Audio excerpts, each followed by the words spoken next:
বাল্য বিবাহ 18 বছরের নিচে যে মেয়েদের বিয়ে দেওয়া হয় আর 12 বছরের 21 বছরের নিচে যে ছেলেদের, আপনারও আছে আমারও আছে, কিন্তু আপনারও আছে আমারও আছে, এদের ভবিষ্যৎ কিন্তু আপনারা আমরা ভাই মাথা যদি আসে তাহলে সবচেয়ে ভালো হয়।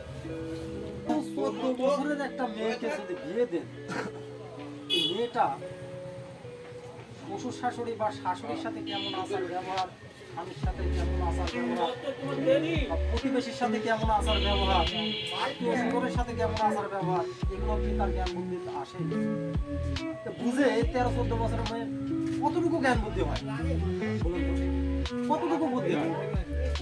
এই কারণে কিন্তু সংসারগুলো অনায়াসে ভাঙে যায়, অনায়াসে। কে না মানে খালুকে, না মানে শ্বশুরকে, সিগারেট টানতে যায়, সালাম কালাম তো উঠে গেছে আমাদের মধ্যে থেকে, কিন্তু সম্মানটাও উঠে গেছে। এটা কিন্তু আপনার আমার কারণেই হয়েছে। একবার ভাবেন যে আপনার আমার কারণে কিন্তু এগুলো হয়েছে। তাদেরকে সঠিক আমরা জ্ঞানটা না দিতে পারার কারণে, সঠিক সময়ে সিদ্ধান্তগুলো না নেওয়ার কারণে কিন্তু এই পরিবেশটা হচ্ছে। বাল্য বিবাহ হয়েছে, অল্প বয়সে বিয়ে দিচ্ছি, সংসার ভাঙিয়ে যাচ্ছে, তখন কেস কাছারিতে এই কেস হওয়ার মাধ্যমে তখন আবার দেখেন যে আপনি আমি যে কোনো ভাবে জড়িত হচ্ছি, হ্যারাসমেন্ট হচ্ছে, সমস্যার মধ্যে পড়ছি। আমরাই অনুরোধ করবো অবশ্যই যেন এই বাল্য বিবাহটা না হয়। আর যদি বাল্য বিবাহকে দেয়, মনে করেন যে দিচ্ছে, 109 নম্বরে কল দিবেন, 999-এ কল দিবেন, তাৎক্ষণিক দেখেন যে লোক সময় মতো বিয়ে দিক, সমস্যা নাই, ও তো নিষেধ করছে না যে বিয়ে দিব না, সময় মতো। 109 নম্বর যৌন হয়রানি,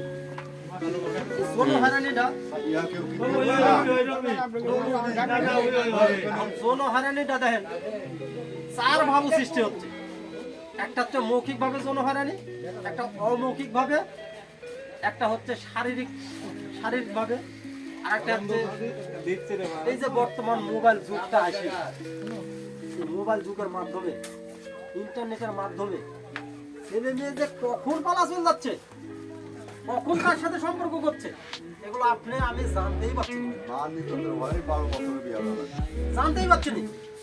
জানতে চলে যাচ্ছে, তখন থানা যাই, ওই ওসি ধরি না, প্রযোজনা ধরি না, মেম্বার চেয়ারম্যানে ধরি, দুইজন আর ছেলে উই দিয়ে যাচ্ছে, আমার মেয়েকে আমি মান সম্মানের ভয়ে এরকম ছাড়া বেড়ানো করে যাচ্ছি। বিপদ আপনার আর আমার, ছেলেটা আপনার, আমার মেয়ে, সমস্যাটা কিন্তু আপনার আমার। এগুলো যেন অবশ্যই না হয়।